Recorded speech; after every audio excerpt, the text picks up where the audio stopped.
네, 길어지는 신구 권력 간 갈등이 어떻게 풀어야 될까요? 복귀왕 전 청와대 정무비서관, 윤기찬 국민의힘 법률위 부위원장, 오늘 두 분과 이야기 나눠보겠습니다. 어서 오십시오. 안녕하세요. 예, 안녕하십니까.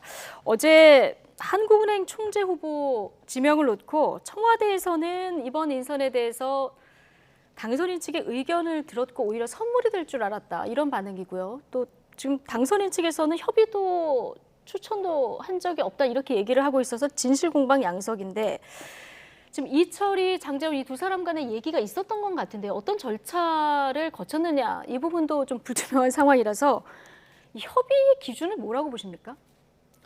전화로 협의할 수도 있고 예. 만나서 협의할 수도 있고, 인사 관련해서는 어쨌든지 간에 인사권자는 현 대통령이기 때문에 대상자들을 놓고 이러이러한 사람들은 어떻습니까? 라고 의견을 묻는 과정이 협의죠. 네. 이것을 이 사람 해주세요라고 당선자가 지정하는 것은, 그것은 권한을 넘어서는 거죠. 그래서 네. 협의한다라고 하는 것은 이 후보를 추천했을 때 당선자 측에서의 거부감이 있는지 없는지, 이런 정도가 협의의 상식적 수준 아닌가 싶습니다. 그런 예. 면에서 보면 이철희 수석이 협의를 했다라는 말이 맞는 것 같아요.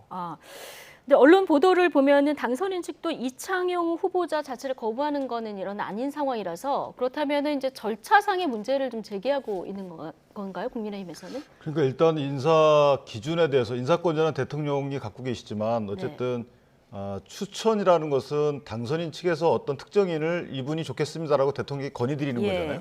이게 추천이고, 협의라는 것은 실제 당선인이 추천하진 않았지만 대통령께서 염두에 둔 사람에 대해서 이 사람 어떠냐, 소위 말하는 비트권을 주는 거죠. 네. 그러니까 당선인 측에서 그분은 조금 그렇다, 예. 나 그분은 원치 않는다라고 하면 대통령께서 그분을 제외하는, 예. 이런 것이 이제 협의라고 아마 그 명명이 된 것 같아요. 근데 장재원 의원께서 좋은 분이죠, 이렇게 대답을 했다는 거잖아요. 그러니까 그거는 이제 인사의 협의 과정이 아니라는 측면인 거죠. 예. 예를 들면 인사의 협의 과정이라는 것은 이 사람 어떻습니까? 이 사람 임명이 되겠습니까? 네. 이렇게 물어봤어야 되는데 여러 사람에 대한 어떤 뭐 소위 말하는 세평에 대해서 묻는 것처럼 물었기 때문에 이 부분 협의로 받아들이지 않은 것이고, 지금 이제 민주당이 이전에도 협의라는 개념에 대해서 단순히 이거 어때요라고 물어봤을 때 상대방이 어때요라고 물어보는 절차만 취하면 협의 과정을 거쳤다라고 하기에는 좀 사실은 뭐하잖아요. 그러니까 협의라는 것은 상대방이 싫어하는 인물을 파악해서 싫어하면 내가 임명하지 않겠다라고 하는 것이 협의 절차다. 예. 이렇게 이해하는 것 같아요. 장재인 비서실장과 당선인 측은. 예. 그런데 이철희 정무수석과 대통령께서는 의견을 묻고 나서 그 의견을 감안해서 인사를 행하면 그 자체가 협의 절차를 마무리했다라고 인식하시는 것 네. 같아요. 양측의 인사 기준이 좀 다른 게 아닌가라는 생각을 합니다. 알겠습니다. 지명하시기 전에 공식적으로 의견을 듣는 절차가 한 번 더 있었어야 된다, 이렇게 얘기를 해주셨는데, 어쨌든 지금 뭐 집무실 이전도 그렇고요, 임기 말 인사권 갈등이 계속 이렇게 이어지면서 문재인 대통령과 윤석열 당선인과의 만남 기약 없이 좀 미뤄지고 있습니다. 오늘 청와대에서 나온 발언, 그리고 당선인 발언까지 같이 듣고 오시겠습니다. 답답해서 한 말씀 더 드립니다. 나는 곧 물러날 대통령이고 윤 당선인은 새 대통령이 되실 분입니다. 두 사람이 만나 인사하고 덕담 나누고 혹시 참고될 만한 말을 주고받는데 무슨 협상이 필요합니까? 무슨 회담을 하는 것이 아닙니다. 대통령 당선인이 대통령을 예방하는데 협상과 조건이 필요했다는 말을 들어보지 못했습니다. 다른 이들의 말을 듣지 마시고 당선인께서 직접 판단해 주시기 바랍니다. 집을 사면은 당선인이라고 하는 거는 부동산 매매 계약에서 이제 대금은 다 지불한 상태 아닙니까? 등기 명의 이전하고 명도만 남아 있는 상태인데 곧 들어가 살아야 되는데, 아무리 법률적인 권한이, 소유권이 매도인에게 있더라도 우리가 이제 들어와 살 사람의 입장을 존중해서 뭐 그 어떤 본인이 사는데 필요한 거나 또는 어떤 관리하는데 필요한 조치는 하지만 이제 뭐 집을 이렇게 좀 고치거나 이런 건 잘 안 하지 않습니까? 그런 차원에서 저는 원론적인 입장이 그런 겁니다. 네. 자, 부동산 매매 빗댄 윤석열 당선인의 입장까지 지금 듣고 오셨는데, 만남의 성격 규정 자체부터 좀 양측의 이견이 큰 것 같습니다. 지금 청와대에서는 인사와 덕담에 무슨 협상이 필요한가 이 얘기를 했는데 네. 당선인 측에서는 회동을 덕담 자리로 평가하는 것은 동의하기 어렵다 이렇게 얘기가 나왔거든요. 그러니까 떠나는 대통령과 뭔가 담판을 하고 거기서 성과를 얻어내고 싶은 욕심이 간절합니다. 지금 보면 인사도 당선자에게는 법적 권한이 전혀 없는데도 불구하고 잔금까지 다 치렀다. 집으로 비유하면 이러시는데요. 아직 소유권 안 넘어갔습니다. 이 집에서 김치찌개를 해먹던 손님을 맞이하든 네. 이것은 현재 집주인이 판단할 몫이에요. 이것까지도 감나라 배나라 하는 것은 지나치신 것이고 그 5년 동안 임기를 다하고 윤석열 당선자도 5년이 지나면 또 임기를 다한 대통령이 됩니다. 후임 대통령이 현임 대통령에게 내가 당선됐습니다라고 예방하는 거예요. 전에 트럼프가 당선이 됐을 때 오바마 대통령 욕을 엄청나게 했지 않습니까? 그리고 나서도 예방했어요. 예방한 자리에서 굉장히 곤란한 얼굴을 하고 둘의 만남이 사실상 많은 국제 뉴스에도 나오고 그랬었는데 그런 것처럼 그렇게 우리의 일상적인 도리를 하자.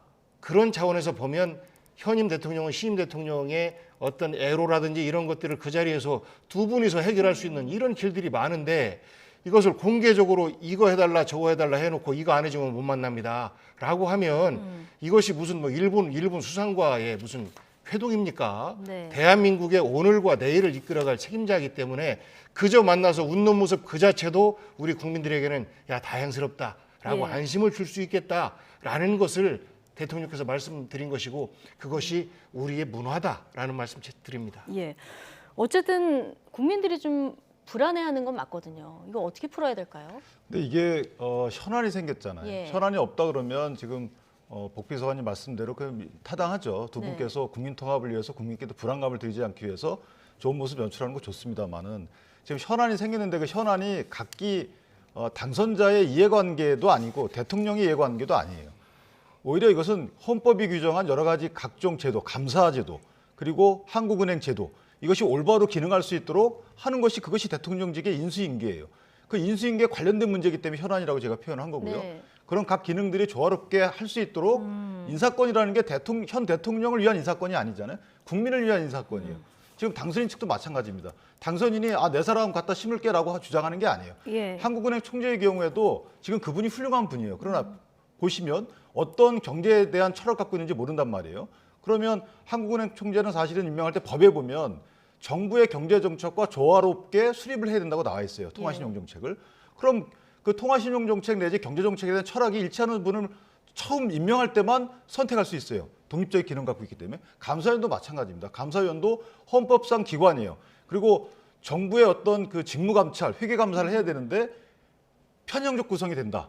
그러니까 당선인 측이 우리가 전 정부를 탈탈 털게 이런 개념이 아니에요. 우려하는 것은 전 정부가 전 정부에 맞는 분들을 감사위원으로 선정해서 전 정부의 직무 감찰을 못하도록 이런 우려는 없애자. 이것이 사실은 이제 법의 취지란 말이에요. 그렇기 때문에 공정한 분들로 채워야 된다. 따라서 이것을 당선인 측이 민감하게 반응하는 것이지 내 사람 심을게 또 우리 사람 심을게 이런 문제는 저는 아니라고 봐요. 대통령께서 마찬가지라고 봐요. 따라서 이 부분은 옳고 그름을 떠나서 시스템적 문제라고 보고 인사권이 어느 분한테 있는지의 문제를 넘어서서 우리 헌법이 규정한 실제 인수인계를 왜 규정했는지 그리고 각 규정이 각 기관이 어떤 기능을 하고 그 기능이 국민을 위해서 제대로 돼야 되는 거 네. 정부를 감시해야 되는 기능 아니겠어요? 예. 이것이 잘 원활하게 이루어질 수 있는 인사가 돼야 된다. 이런 측면에서 문제 제기를 하고 있는 거예요. 예, 지금 한국은행 총재 지명이 어제 있었습니다마는 인사권 충돌의 근본 원인은 감사원의 감사위원이 공석인 두 자리 이 문제가 근본적일 것이다 지적이 나오는데 감사원 감사위원이 뭐길래 이렇게까지 좀 갈등이 벌어지는 걸까요? 그러니까 맨 처음에는 청와대의 용산 이전 이거에 예. 대해서 청와대에서 부정적인 의견을 냈지 않습니까? 근데 이것이 문제가 아니고 한국은행 총재의 문제였었다라는 여론이 있었어요. 그다음에 한국은행 총재 이 사람은 업무에 있어서 뭐 호불호가 여야에서 갈리지 않고 뭐 말씀하신 것처럼 능력은 된다라고 하니까 그러면 한국은행 총재는 문제가 아니고 감사위원 문제다라고 계속해서 남은 인사 문제에 대해서 획득을 하려고 하는 모습들이 좀 보입니다. 그런데 감사위원 문재인 대통령이 최재형 감사원장 임명했습니다. 이것이 코드 인사였습니까? 코드 인사였다면 최재형 감사원장이 그렇게 했겠습니까? 아니거든요. 그러니까 당선자께서 법을 이제 본인께서 법을 이렇게 다음 당선자가 있으면 당선자가 즉시 남은 인사권을 발휘할 수 있도록 이렇게 법을 바꾸시면 그렇게 하시면 돼요. 법과 원칙 상식이 통하는 세상을 만들겠다라고 말씀하셨는데 법이 그렇게 안 돼 있는데 이것을 법을 넘어서 정치적으로 하자라고 하시면 안 되는 거지요. 존중해야 됩니다. 그리고 그 법을 지키겠다. 나에게 주어진 5월 9일 자정까지의 대통령의 권한을 내가 행사하겠다라고 하면 저는 그거에 대해서 가타부타 말씀하시는 것 자체가 저는 예의가 아니라고 생각합니다. 근데 이제 감사위원회에 대해서 사실은 그것이 왜 중요하다고 생각을 하냐면 역대 경험적으로 그런 거예요. 지난번에 최재형 감사원장 시절에 김호수 현 검찰총장을 감사위원으로 제청해달라고 그런 것을 최재형 감사원장이 반대했다고 알려져 있어요. 이 검찰총장 되실 분이었고 김호수 법무차관했던 분인데 감사위원 독립적 기관으로 대통령께서 제청 절차를 사실상 크게 지키지 않으시고 했단 말이에요. 이런 뭐 왜 그랬겠느냐 하는 문제고, 두 번째는 민주당이 감사위원회 재적 정족수를 지금은 4분의 그러니까 7명 중에 4명만 찬성하면 되는 거거든요. 이것을 5명으로 올리는 법안을 그때 발의했었어요. 최재형 감사원장 시절에. 왜 그랬냐? 막기 위해서 그랬다고 저희는 보는 것이죠. 그래서 뭔가를 막기 위한 것은 사실은 이거 하면 안 되는 거잖아요. 네. 물론 어떤 다른 목적이 있을 수 있지만 야당에서 볼 땐 그랬단 말이죠. 그렇기 때문에 현 감사위원 임명도 정권 마지막에 앞으로 1년간은 사실 현 정권에 대한 감사가 진행될 수밖에 없는 거잖아요. 이 기간으로 보면. 예. 그렇기 때문에 이거 왜냐 사전 감사가 없고 사후 감사이기 때문에 그렇다 그러면 감사를 받아야 될 분들이 감사위원을 지정하는 것이 상식에 맞지 않죠. 법은 지금- 어떤지 자, 몰라요. 제가 이 예. 부분을 자꾸 말씀하시는데 최재형 감사원장을 임명한 예처럼 문재인 정부에서는 최대한 중립적인 인사를 감사위원으로 추천하기 위한 노력을 했고, 물론 그 와중에서 뭐 한 2명가량은 뭐 민주당과 가깝다, 어떤 경력도 있다라는 비판도 받았습니다. 그럼에도 불구하고 현 감사원에서 문재인 현 정부의 여러 가지 원전을 비롯해서 감사 안 하는 게 없지 않습니까? 똑같아요. 그렇게 말씀하시면 감사위원회 다수를 장악해서 이제 임기 시작되면 바로 전임 정부에 대한 감사를 시작해서 정치 예. 보복 시작하겠다. 그 시작을 감사로부터 시작하겠다라는 의미로 또 반대 입장에서는 들릴 수 있고, 국민들도 그런 우려들을 좀 하고 있는 거 아닙니까?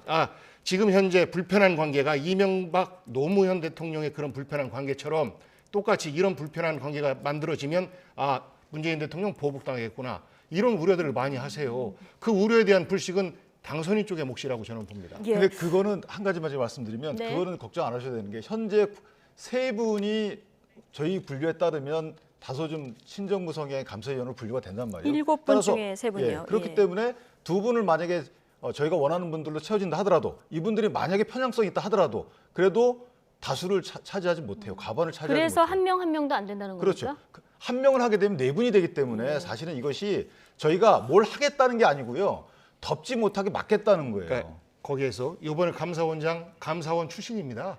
정치색 전혀 없는 감사원을 잘 아는 감사원 출신이 감사원장이고, 그 나머지 2분 가운데서 2분 다 문재인 대통령께서 임명권이 있지만 한 분 한 분씩 같이 하자라는 타협책까지 내놓은 거 아니겠습니까? 이것을 정치적으로만 들여다보지 말고 법과 원칙에 예. 따라서 이 권한을 존중하는 가운데에서 국민들 걱정 안 끼치게 가자. 국민들의 삶과는 아무 문제가 없는 거예요. 청와대 이전도 그렇고 감사위원도 그렇고 아무 문제가 없는 걸 가지고 이렇게 날카롭게 준비하시고 하는 이유를 우리 네. 국민들께서는 이것은 보복을 준비하는 과정 아닌가라고 비서님, 제가 한 가지만 걱정하는 여쭤볼게요. 거예요. 지난번 국회 국정감사 때 최재형 원전에 대한 감사를 한 최재형 전 감사원장께 민주당 의원님이 그랬어요. 대통령과 국정차를 같이 할 게 아니면 나가라라고.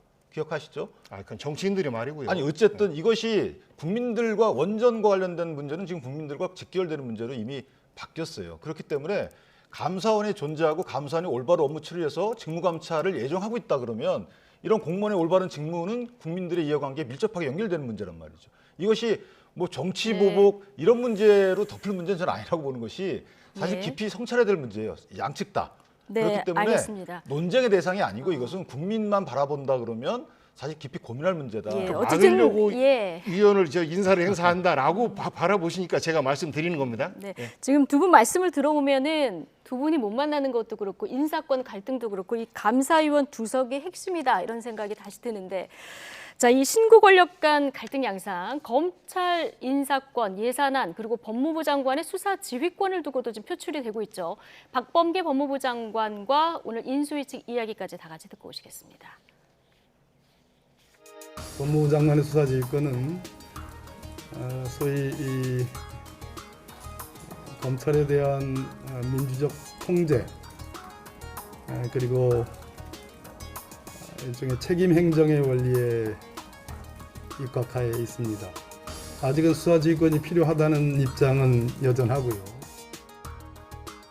국민이 선출한 대통령 당선인의 공약에 대해서 40여일 후면 정권 교체로 퇴임할 장관이 부처 업무 보고를 하루 앞두고 정면으로 이를 반대하는 처사는 무례하고 이해할 수가 없습니다. 오늘 오전에 예정되어 있던 법무부 업무 보고는 무의미하다고 판단하고 법무부의 업무 보고 일정의 연기를 통보했습니다.